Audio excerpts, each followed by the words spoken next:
Welcome back, fellow travel warriors. I'm Steve. And I'm George. Join us as we unpack the challenges, excitement, preparation, and passion for travel. Hey, George. Hey, Stevie. How are you doing today? Another fine day. Good to be back. Be back in front of the camera and doing another episode. I thought today we would kind of return to what you did a couple of weeks ago about adventure travel. We talked about it before. Zoraida and I go out and do some of our trips. We try to find a good hike to do. So I wanted to talk about a hike we did a couple of years ago in Peru. We hiked Huayna Picchu Mountain. How does that sound? Wow. That sounds very, very alluring, as I love to hike.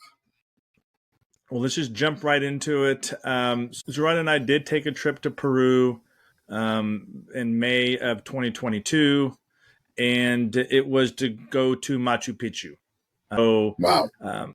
It was a fabulous trip. It was about, a 7-8 day trip, flying into Lima.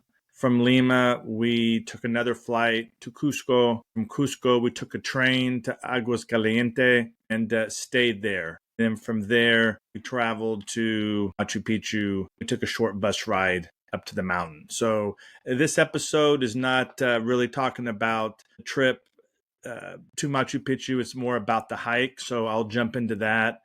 And we can save the Machu Picchu trip for another time, or the Peru trip for another time. Sounds good.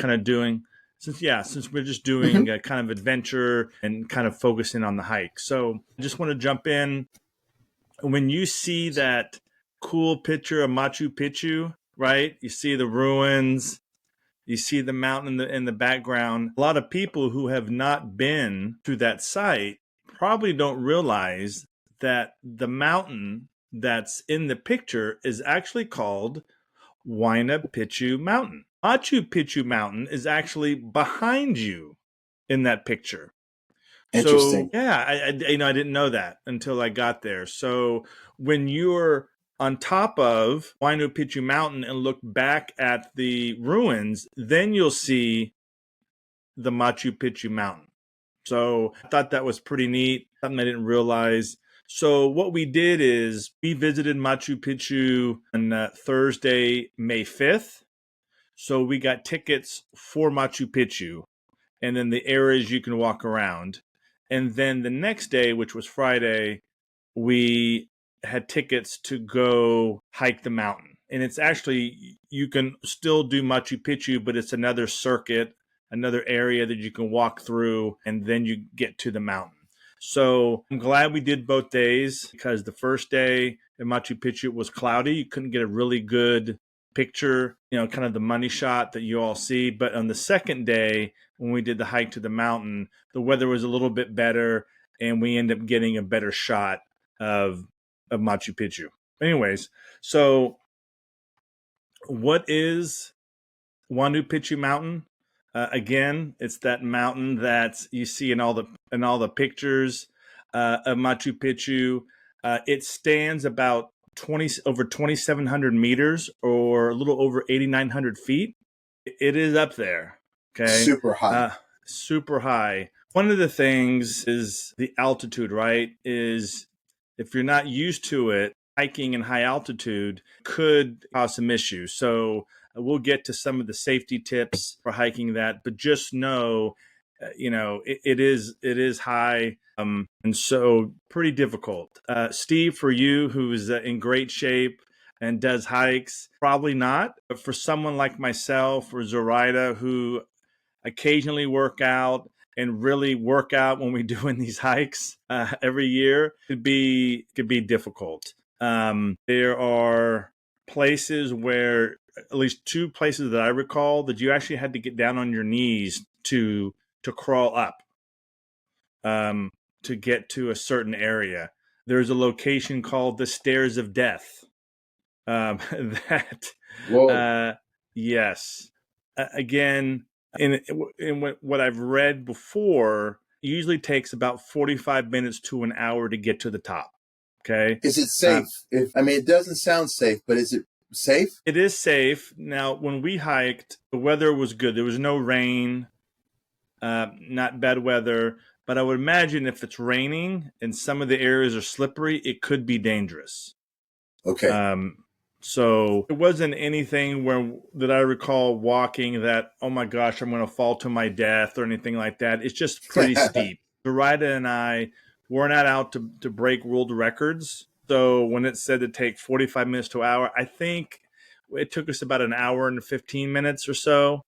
We didn't mind stopping and taking breaks and taking some pictures and drinking water and stuff like that. Again, we're not trying to be heroes or anything to get to the top of the mountain. So we took our time um, to get to the top. Couple of things. The views, obviously, when you get to the top or getting to the top is unbelievable. You feel that sense of accomplishment, right? When you do that and you spend that time getting to the top, again, it's not hiking Mount Everest or anything, but when you do get to the top and you turn around and you look out and you see the opposite view of what everyone sees in that picture and see the ruins from a different angle, it's pretty special. So I do recommend. So if you're going to go all the way there, it's not an easy trek to get to Machu Picchu. When I was researching it, again, it's not like you can just fly into there, an airport nearby, and you're there, right? We talked about it earlier. You fly into Lima, then you fly into Cusco, then you got to take a 3-hour train, and then and that's the fast Wow. way. Some people take buses to get it's not an easy place to get to. So if you're there and you're staying in Aguascaliente, we'll spend a few days there. Do the ruins one day, do a hike. There's some other things. Now we did it right at the tail end of COVID in 2022, so not everything was open. So doing a little research, there are some things that are open, like the Temple of the Moon, part of that circuit with Huayna Picchu. It was closed at the time, but open now. Yeah, there's a few extra things that you can do on that hike. So some key points to know, Stevie, is you can book your tickets online. And they recommend that if you're going to go there, to book it several months in advance. Okay. I'll put a link in the description where you can buy Good. tickets. One of the questions that I've been asked is, do you need a guide? From my recollection, when we went the first day to Machu Picchu, we had a guide with us, and it was very helpful, explaining a lot of stuff to us. When we went the next day to do the mountain, we didn't have one. We didn't think a guide was necessary. They don't make you have one. We were on our own and, hike to the top. So you don't need a guide for the hike, because you maybe come across, people will tell you there, hey, you need a guide to do it. You don't. Okay. Again, it takes about 45 minutes to an hour plus to get to the top. By the time you take some pictures, it takes almost equally that amount of time to get down.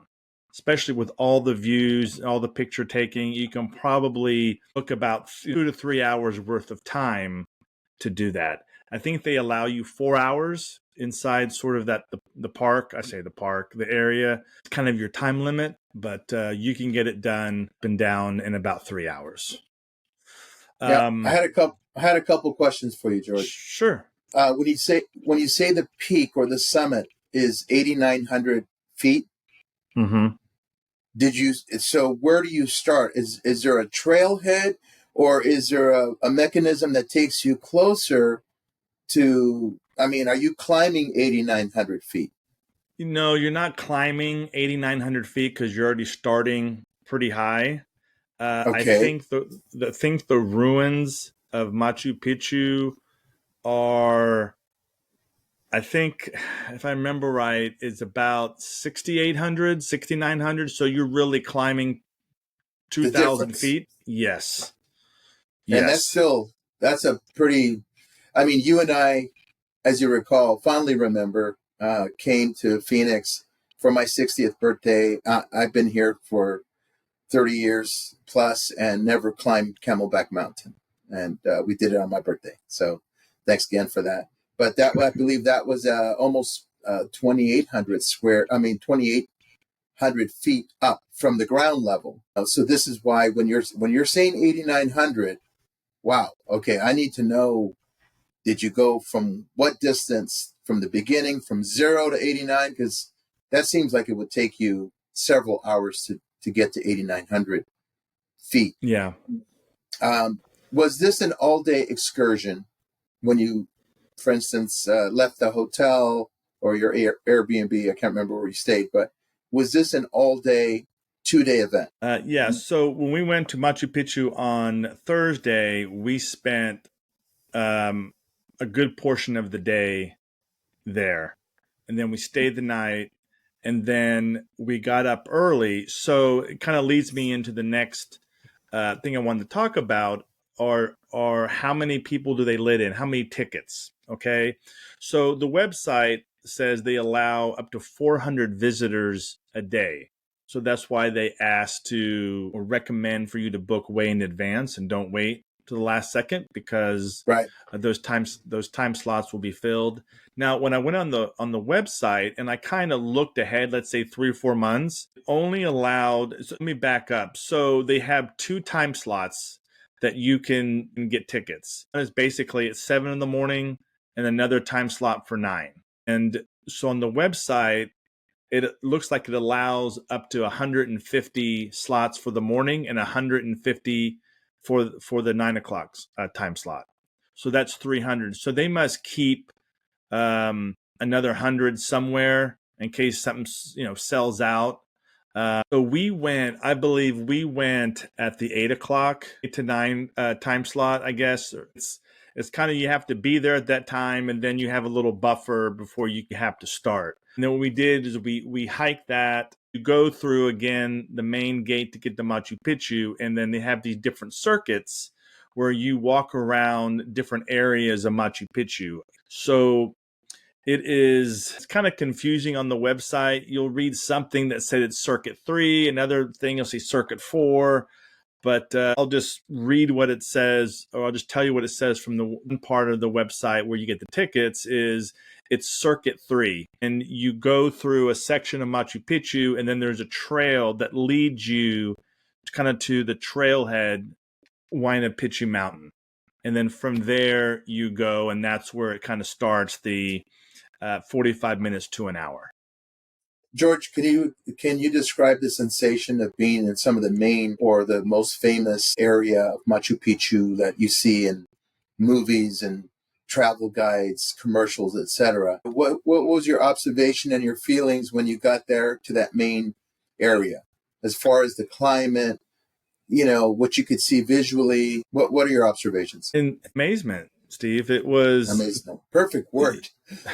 And when we've talked about it, I've been so blessed to be able to see some amazing things around the world. And again, to see something that, maybe 5 years ago or 10 years ago, I never thought I would go to, and to be able to go there and see it with my own eyes, you kind of sit there and you're like, wow, and you pinch yourself, and then you try to take in the moment and kind of soak it in, right? And not get rushed through seeing everything or doing everything in the guide asks you to do or shows you or tells you what to do. And that's why I'm glad that we did 2 days, because I got to see it twice. Right. And you see the llamas running around, and you see Beautiful.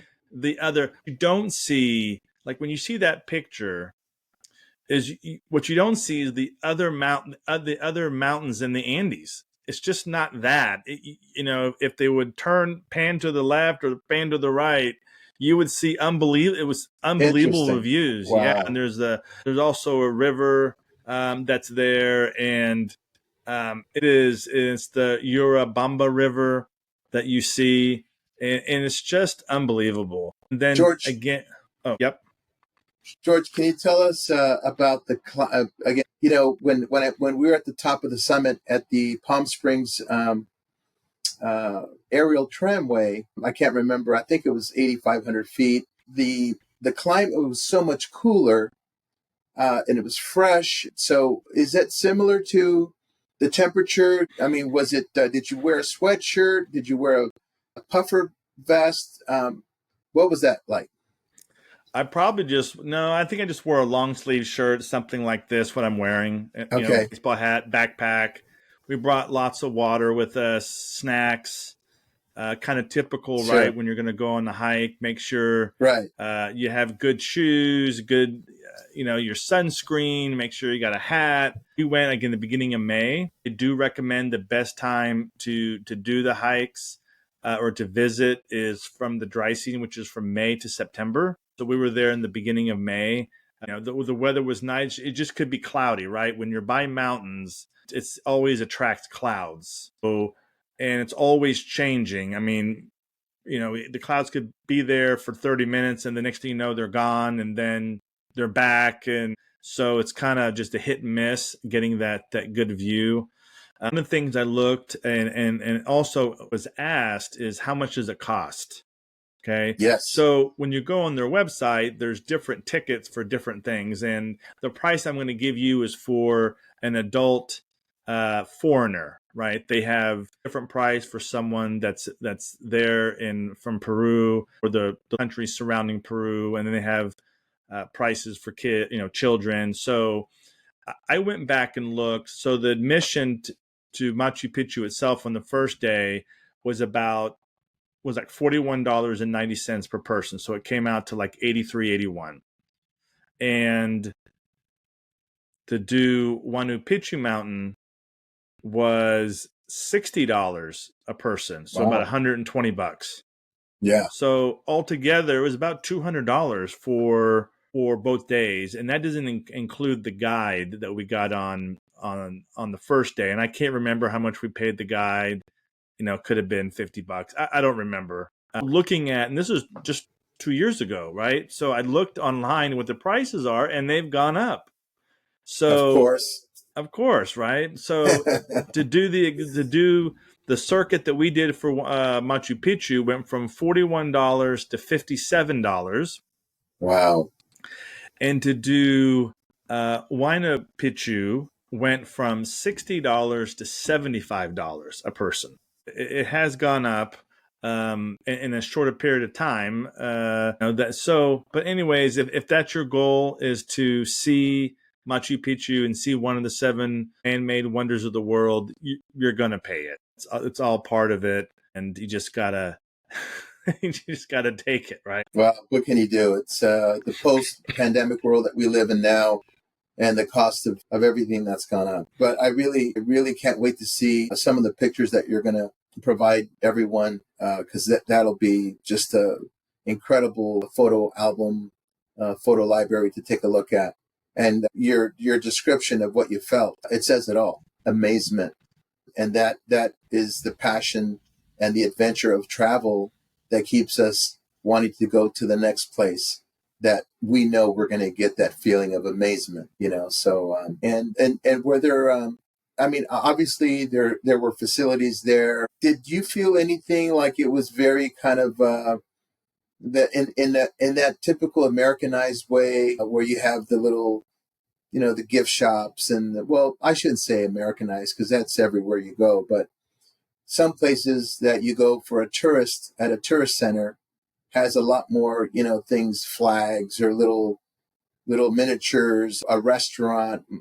Can you tell us a little bit about the facilities there, items for shopping, that kind of thing? Well, you really stay at Aguas Caliente, and so it's almost like a small backpacking town, and so we stayed in Airbnb there. There wasn't a lot. There were some restaurants. I really don't remember a lot of gift shops. Souvenirs? No souvenirs? No No, not t-shirts with a Machu Picchu on it? not really. Not that I No? recall. Matter of Yeah. fact, I was looking for a hat, and I'm actually wearing a Machu Picchu hat, and Okay.